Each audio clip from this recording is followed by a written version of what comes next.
जय श्री कृष्णा। आपका दीपशिखा के चैनल में स्वागत है। श्रीमद् भगवत गीता अध्याय 9 भाग 14। माहि पार्थ व्यपाश्रित्य पिस्युः पाप्योनयः स्त्रियो वैश्यास्तथा शूद्रास्ते पियांति प्रांगतिं।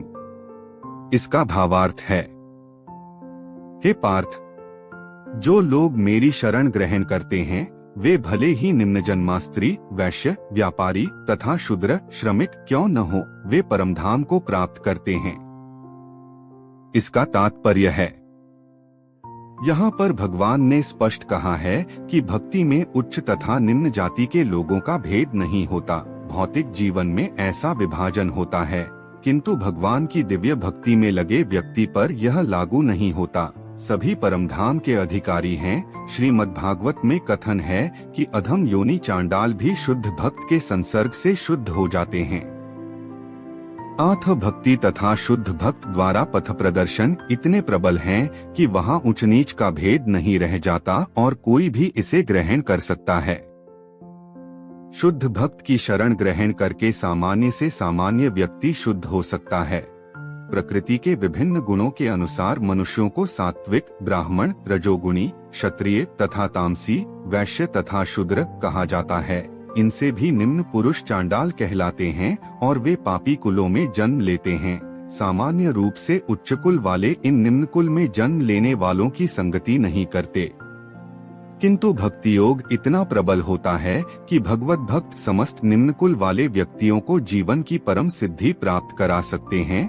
यह तभी संभव है जब कोई कृष्ण की शरण में जाए, जैसा कि व्यपाश्रित्य शब्द से सूचित है। मनुष्य को पूर्णतया कृष्ण की शरण ग्रहण करनी चाहिए, तब वह बड़े से बड़े ज्ञानी तथा योगी से भी महान बन सकता है। किं पुनर्ब्राह्मणाः पुण्या भक्ता राजर्षयस्तथा अनित्यम सुखं लोकमिमं प्राप्य भजस्वमा। इसका भावार्थ है, फिर धर्मात्मा ब्राह्मणों, भक्तों तथा राजर्षियों के लिए तो कहना ही क्या है। आथ इस क्षणिक दुखमय संसार में आ जाने पर मेरी प्रेमा भक्ति में अपने आप को लगाओ।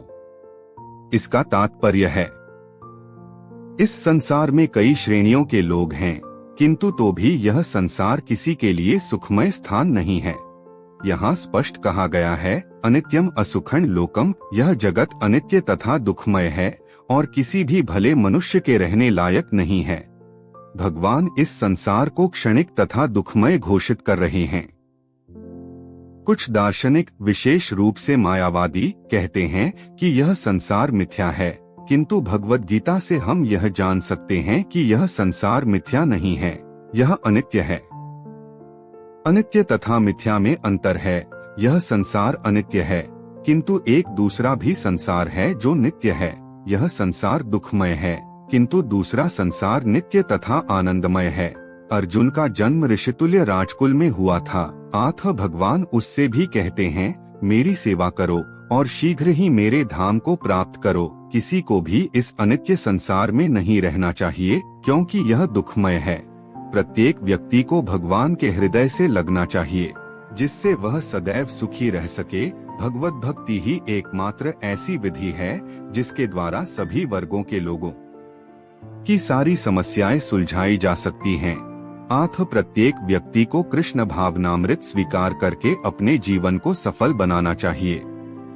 मन्मना भवं भक्तो मद्याजी मान मस्कुरु मामे वैश्यस्युक्त्वमात्मना मत्परायण। इसका भावार्थ है, अपने मन को मेरे नित्य चिंतन में लगाओ, मेरे भक्त बनो, मुझे नमस्कार करो और मेरी ही पूजा करो। इस प्रकार मुझ में पूर्णतया तल्लीन होने पर तुम निश्चित रूप से मुझको प्राप्त होगे। इसका तात्पर्य है, इस श्लोक में स्पष्ट इंगित है कि इस कल्मषग्रस्त भौतिक जगत से छुटकारा पाने का एकमात्र साधन कृष्ण भावनामृत है। कभी कभी कपटी भाष्यकार इस स्पष्ट कथन को तोड़मरोड़ कर अर्थ करते हैं कि सारी भक्ति भगवान कृष्ण को समर्पित की जानी चाहिए। दुर्भाग्यवश ऐसे भाष्यकार पाठकों का ध्यान ऐसी बात की ओर आकर्षित करते हैं जो संभव नहीं है। ऐसे भाष्यकार यह नहीं जानते कि कृष्ण के मन तथा कृष्ण में कोई अंतर नहीं है। कृष्ण कोई सामान्य मनुष्य नहीं है, वे परमेश्वर हैं। उनका शरीर, उनका मन तथा स्वयं वे एक हैं और परम हैं, जैसा कि कूर्म पुराण में कहा गया है और भक्ति सिद्धांत सरस्वती गोस्वामी ने चैतन्य चरितामृत 5 अध्याय आदि लीला 41 से 48 के अनुभाष्य में उद्धृत किया है। देहदेही विभेदोयन नेश्रवरे विद्यते क्वचित, अर्थात परमेश्वर कृष्ण में तथा उनके शरीर में कोई अंतर नहीं है। लेकिन इस कृष्ण तत्व को न जानने के कारण भाष्यकार कृष्ण को छिपाते हैं और उनको उनके मन या शरीर से पृथक बताते हैं। यद्यपि यह कृष्ण तत्व के प्रति निरी अज्ञानता है, किंतु कुछ लोग जनता को भ्रमित करके धन कमाते हैं। कुछ लोग आसुरी होते हैं, वे भी कृष्ण का चिंतन करते हैं, किंतु ईर्ष्यावश जिस तरह कृष्ण का मामा कंस करता था, वह भी कृष्ण का निरंतर चिंतन करता रहता था, किंतु वह उन्हें शत्रु रूप में सोचता था। वह सदैव चिंताग्रस्त रहता था और सोचता रहता था कि न जाने कब कृष्ण उसका वध कर दें। इस प्रकार के चिंतन से हमें कोई लाभ होने वाला नहीं है। मनुष्य को चाहिए कि भक्तिमय प्रेम में उनका चिंतन करे, यही भक्ति है। उसे चाहिए कि वह निरंतर कृष्ण तत्व का अनुशीलन करे, तो वह उपयुक्त अनुशीलन क्या है? यह प्रामाणिक गुरु से सीखना है। कृष्ण भगवान हैं और हम कई बार कह चुके हैं कि उनका शरीर भौतिक नहीं है, अपितु सच्चिदानंद स्वरूप है। इस प्रकार की चर्चा से मनुष्य को भक्त बनने में सहायता मिलेगी, अन्यथा अप्रामाणिक साधन से कृष्ण का ज्ञान प्राप्त करना व्यर्थ होगा। आत्म मनुष्य को कृष्ण के आदि रूप में मन को स्थिर करना चाहिए। उसे अपने मन में यह दृढ़ विश्वास करके पूजा करने में प्रवृत्त होना चाहिए कि कृष्ण ही परम हैं। कृष्ण की पूजा के लिए भारत में हजारों मंदिर हैं, जहां पर भक्ति का अभ्यास किया जाता है। जब ऐसा अभ्यास हो रहा हो तो मनुष्य को चाहिए कि कृष्ण को नमस्कार करे, उसे अर्च विग्रह के समक्ष नतमस्तक होकर मनसा वाचा कर्मणा हर प्रकार से प्रवृत्त होना चाहिए। इससे वह कृष्ण भाव में पूर्णतया तल्लीन हो सकेगा। इससे वह कृष्ण लोक को जा सकेगा। उसे चाहिए कि कपटी भाष्यकारों के बहकावे में न आए। उसे श्रवण, कीर्तन आदि नवधा भक्ति में प्रवृत्त होना चाहिए। शुद्ध भक्ति मानव समाज की चरम उपलब्धि है। भगवद गीता के 7वें तथा 8वें अध्यायों में भगवान की ऐसी शुद्ध भक्ति की व्याख्या की गई है जो कल्पना, योग तथा सकाम कर्म से मुक्त है। जो पूर्णतया शुद्ध नहीं हो पाते वे भगवान के विभिन्न स्वरूपों द्वारा तथा निर्विशेषवादी ब्रह्म ज्योति तथा अंतर्यामी परमात्मा द्वारा आकृष्ट होते हैं, किंतु शुद्ध भक्त तो परमेश्वर की साक्षात सेवा करता है।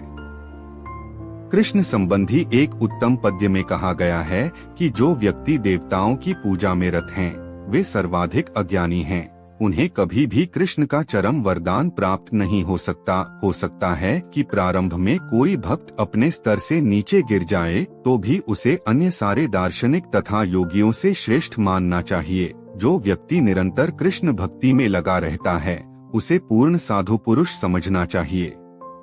क्रमशः उसके आकस्मिक भक्ति विहीन कार्य कम होते जाएंगे और उसे शीघ्र ही पूर्ण सिद्धि प्राप्त होगी। वास्तव में शुद्ध भक्त के पतन का कभी कोई अवसर नहीं आता, क्योंकि भगवान स्वयं ही अपने शुद्ध भक्तों की रक्षा करते हैं। आत्म बुद्धिमान मनुष्य को चाहिए कि वह सीधे कृष्ण भावनामृत पथ का ग्रहण करे और संसार में सुखपूर्वक जीवन बिताए। अंततोगत्वा वह कृष्ण रूपी परम पुरस्कार प्राप्त करेगा। इस प्रकार श्रीमद् भगवद गीता के 9वें अध्याय परम गुह्य ज्ञान का तात्पर्य पूर्ण हुआ। गीता का अगला अध्याय सुनने के लिए चैनल को लाइक, शेयर और सब्सक्राइब जरूर करें। धन्यवाद।